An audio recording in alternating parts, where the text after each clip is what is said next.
So this is probably the most serious warning I've ever given. As I said earlier, I've been warning everyone since 2008 that we could slip into a fascist reality, and the vaccine passports really are the last step. And, you know, as someone said today, the hill worth dying on, or the last fight that we have to fight. Because once the passport vaccines are accepted, there is no more resistance. There is no more choice. So let me explain, as CEO of a tech company, Daily Cloud, exactly why this, not even proposal, it's being rolled out in Israel. It was rolled out in Israel. It's being promoted in Britain that you have to scan your vaccine passport in order to go to a pub and have a pint.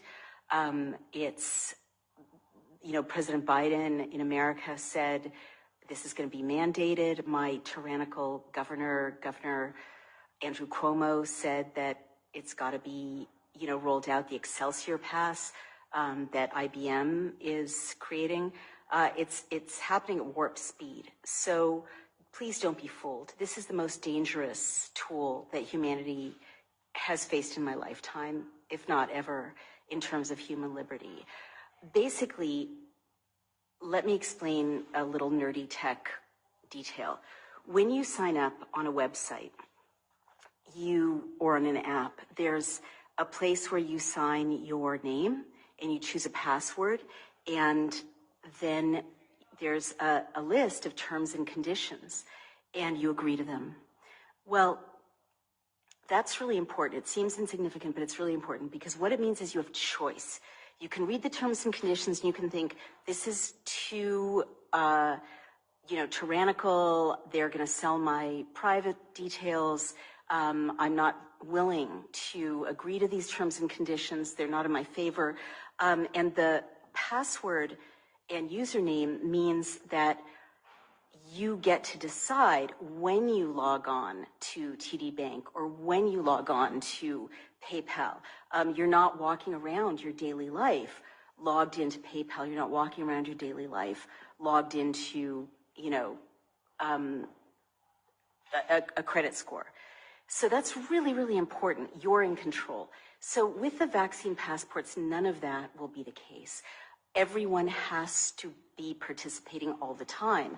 And what I mean by that is, if you don't participate, you don't get let into the supermarket to buy food. You don't get let into the pub to meet your friends. You can't get into the restaurant. You can't travel on an airplane. You can't travel on a bus. You can't travel on a train. And it's not just that you're forced to participate. I can't say this any more clearly. The vaccine passport platform is the same platform as a social credit system. I'm going to say that again because it's so important.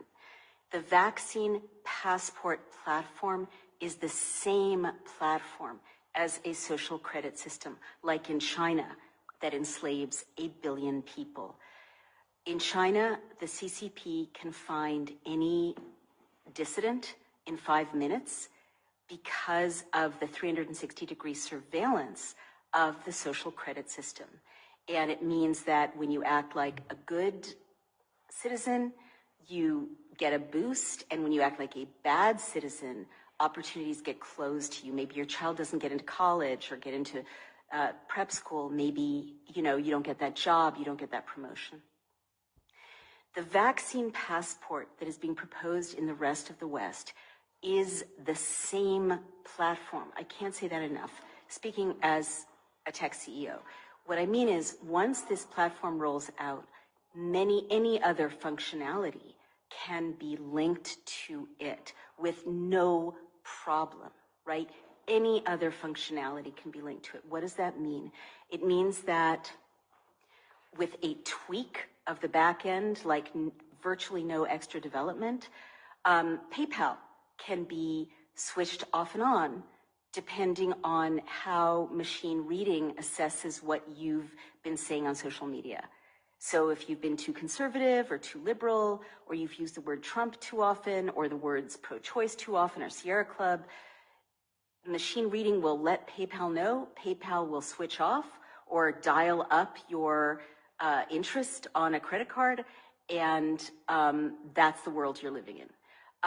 Microsoft and Salesforce have already been proposing versions of the vaccine passport because many tech companies are vying for this incredibly lucrative and immensely powerful contract, right? The people who have this data are going to run the world, basically, and they're going to be sort of the gods of the world. And everything will go through them. They'll be more powerful than nations. They'll be more powerful than the UN. But with a tweak of the back end, you can never be positive, you know, or never have a green check, never have a I don't have COVID check. And there's no way to verify the COVID PCR tests. And studies and whistleblowers have shown that they can create false positives by just running them at above 25 cycle thresholds, right? So if you're a dissident, you can always be positive for COVID. And there is no way to challenge it, no way to verify it, and you'll be in a second-class category in society for the rest of your life, and your family will too. When you agree to vaccine passports, when you go to a pub or a play or a restaurant, and you swipe that code, right, which you're getting used to because since COVID, you know, when you go to a restaurant, you're asked to swipe that QR code. That doesn't just, where does that go? I will tell you where it goes. It goes to a central database, and all the people who are with you, who are also swiping the code, their information is also going to a central database, which means that the vaccine passport, quote unquote, which is really a social credit system, knows everyone who's at that table. And if you're talking about, you know, resistance to the system, if you're talking about staging a protest or writing an op-ed or mobilizing support for a representative to pass a bill to roll back this system, the platform will know.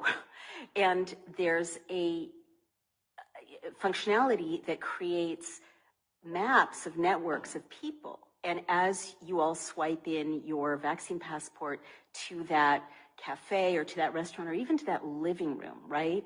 It is geolocating you, and it can tabulate the searches you all have done historically, and it can read what happened on your social media as a group, and you as a group can be blackballed. Your social credit score can dial down, or you're all positive, right? None of you ever gets to shop for food. None of you ever gets your children into school. People who have been drafting proposals for contracts for the vaccine passport system, like Microsoft, they've said explicitly that the system can keep people who are positive from leaving the house, okay? And it can do that. It can make it impossible for you to get on a subway or metro or the tube in London. It can make it impossible for you to get on a bus. It can make it impossible for you to book an Uber or book a Lyft, right? And this is not like maybe 10 years down the line, maybe, you know, in a more dystopian society. I'm telling you, as CEO of a tech company, right now, with a literally half-hour development on the back end, these functionalities can be integrated. And the last thing I really want to talk about is money. The US is starting to propose a digital currency. There's a white paper that was leaked to me of China proposing to hold the world hostage basically by using biodata and the biodata of everyone. And that is a goal. And again, a lot of these tech companies are in alignment or working with China, right? So why has this whole coronavirus insanity had the effect of weakening the West? Well, it's the Chinese Communist Party in alliance with big tech. And if you look at all the policies, they're about weakening the West, weakening our society, weakening our children, not letting them go to school, not letting grandparents hug grandchildren, you know, not letting us speak freely, not letting us congregate in town halls, not letting us pray, not letting us exert our First Amendment or Fourth Amendment rights. This is called subversion, all right? And so that has been happening for a year. we're being turned into a weakened version of the West so that China and the tech companies can be the global superpowers, transcending nation states. That's what's been happening. You have to face it. But what the quote unquote vaccine passports will do is create